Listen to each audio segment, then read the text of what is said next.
I recently retired from the California Highway Patrol after 23 years of service. The majority of those 23 years was spent patrolling the southern end of Marin County, which includes the Golden Gate Bridge. The bridge is an iconic structure, known worldwide for its beautiful views of San Francisco, the Pacific Ocean, and its inspiring architecture. Unfortunately, it is also a magnet for suicide, being one of the most utilized sites in the world. The Golden Gate Bridge opened in 1937. Joseph Strauss, chief engineer in charge of building the bridge, was quoted as saying, "The bridge is practically suicide-proof. Suicide from the bridge is neither practical nor probable. But since its opening, over 1,600 people have leapt to their death from that bridge." Some believe that traveling between the two towers will lead you to another dimension. This bridge has been romanticized as such. That the fall from that frees you from all your worries and grief, and the waters below will cleanse your soul. But let me tell you what actually occurs when the bridge is used as a means of suicide. After a free fall of 4 to 5 seconds, the body strikes the water at about 75 miles an hour. That impact shatters bones, some of which then puncture vital organs. Most die on impact. Those that don't generally flail in the water helplessly and then drown. I don't think that those who contemplate this method of suicide realize how grisly a death that they face. This is the cord. Except for around the two towers, there's 32 inches of steel paralleling the bridge. This is where most folks stand before taking their lives. I can tell you from experience that once the person is on that cord, and at their darkest time, it is very difficult to bring them back. I took this photo last year as this young woman spoke to an officer contemplating her life. I want to tell you very happily that we were successful that day in getting her back over the rail. When I first began working on the bridge, we had no formal training. You struggled to funnel your way through these calls. This was not only a disservice to those contemplating suicide, but to the officers as well. We've come a long, long way since then. Now, veteran officers and psychologists train new officers. This is Jason Garber. I met Jason on July 22nd of last year when I received a call of a possible suicidal subject sitting on the cord near mid-span. I responded, and when I arrived, I observed Jason speaking to a Golden Gate Bridge officer. Jason was just 32 years old and had flown out here from New Jersey. As a matter of fact, he had flown out here on 2 other occasions from New Jersey to attempt suicide on this bridge. After about an hour of speaking with Jason, he asked us if we knew the story of Pandora's box.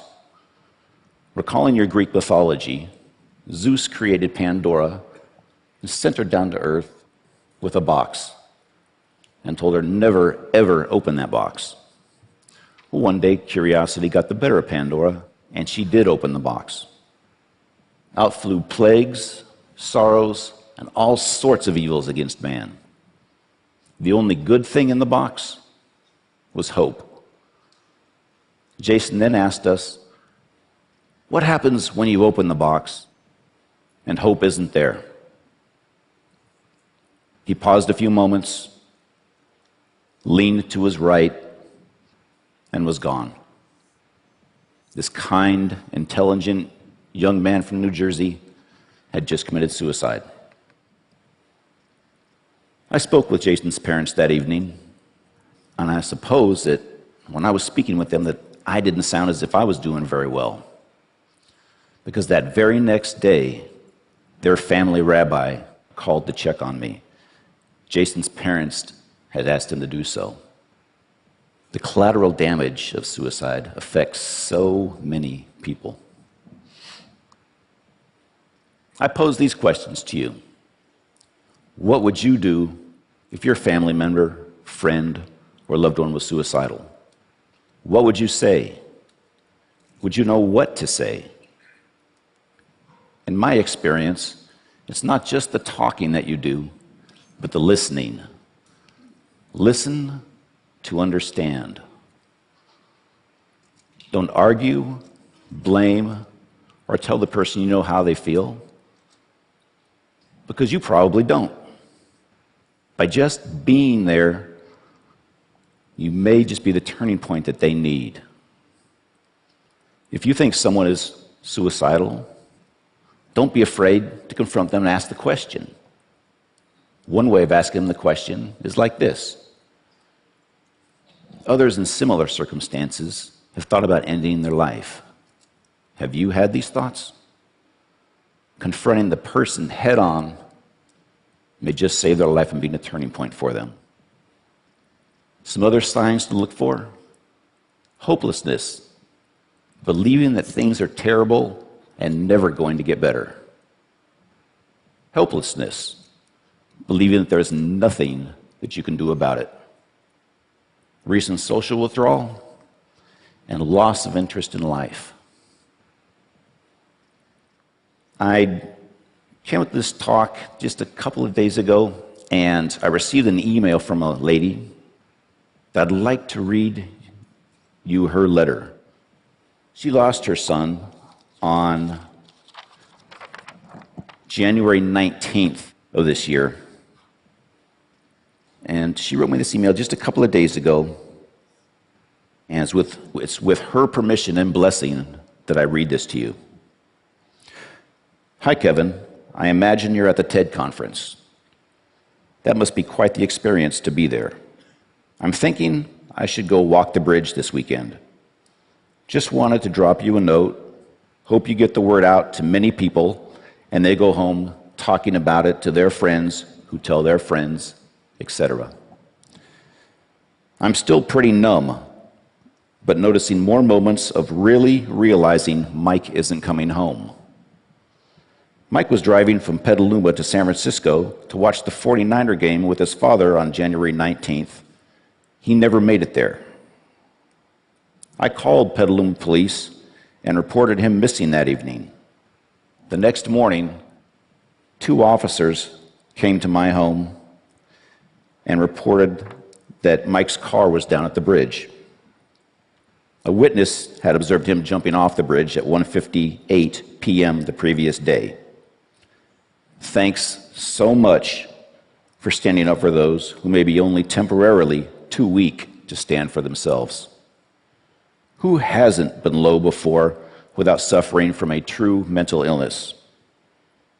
It shouldn't be so easy to end it. My prayers are with you for your fight. The GGB, Golden Gate Bridge, is supposed to be a passage across our beautiful bay, not a graveyard. Good luck this week, Vicky. I can't imagine the courage it takes for her to go down to that bridge and walk the path that her son took that day. And also the courage just to carry on. I'd like to introduce you to a man I refer to as hope and courage. On March 11th of 2005, I responded to a radio call of a possible suicidal subject on the bridge sidewalk near the North Tower. I rode my motorcycle down the sidewalk and observed this man, Kevin Briggs, standing on the sidewalk. When he saw me, he immediately traversed that pedestrian rail and stood on that small pipe which goes around the tower. For the next hour and a half, I listened as Kevin spoke about his depression and hopelessness. Kevin decided on his own that day to come back over that rail and give life another chance. When Kevin came back over, I congratulated him. This is a new beginning, a new life. But I asked him, what was it that made you come back and give hope and life another chance?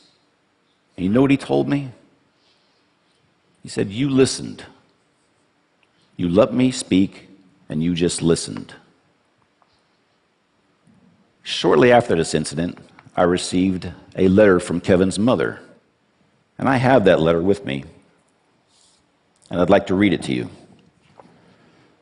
Dear Mr. Briggs, nothing will erase the events of March 11th, but you are one of the reasons Kevin is still with us. I truly believe Kevin was crying out for help. He has been diagnosed with a mental illness for which he has been properly medicated. I adopted Kevin when he was only 6 months old, completely unaware of any hereditary traits. But thank God, now we know. Kevin is straight, as he says. We truly thank God for you. Sincerely indebted to you, Narvella Berthia. And on the bottom, she writes, P.S. When I visited San Francisco General Hospital that evening, you were listed as the patient. Boy, did I have to straighten that one out. Today, Kevin is a loving father and contributing member of society. He speaks openly about the events that day and his depression in the hopes that his story will inspire others. Suicide is not just something I've encountered on the job. It's personal. My grandfather committed suicide by poisoning. That act, although ending his own pain, robbed me from ever getting to know him. This is what suicide does. For most suicidal folks, or those contemplating suicide, they wouldn't think of hurting another person. They just want their own pain to end. Typically, this is accomplished in just 3 ways: sleep, drugs or alcohol, or death. In my career, I've responded to and been involved in hundreds of mental illness and suicide calls around the bridge.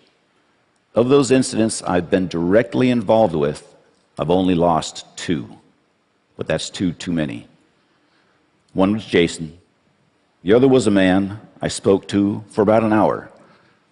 During that time, he shook my hand on 3 occasions. On that final handshake, he looked at me and he said, Kevin, I'm sorry, but I have to go. And he left. Horrible, absolutely horrible.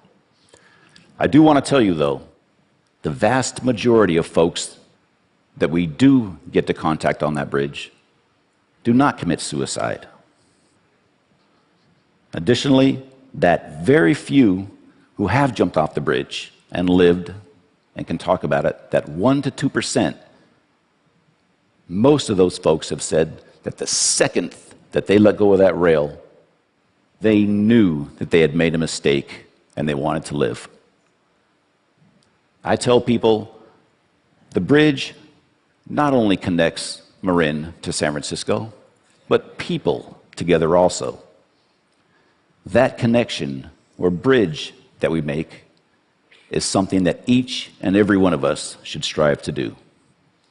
Suicide is preventable. There is help. There is hope. Thank you very much.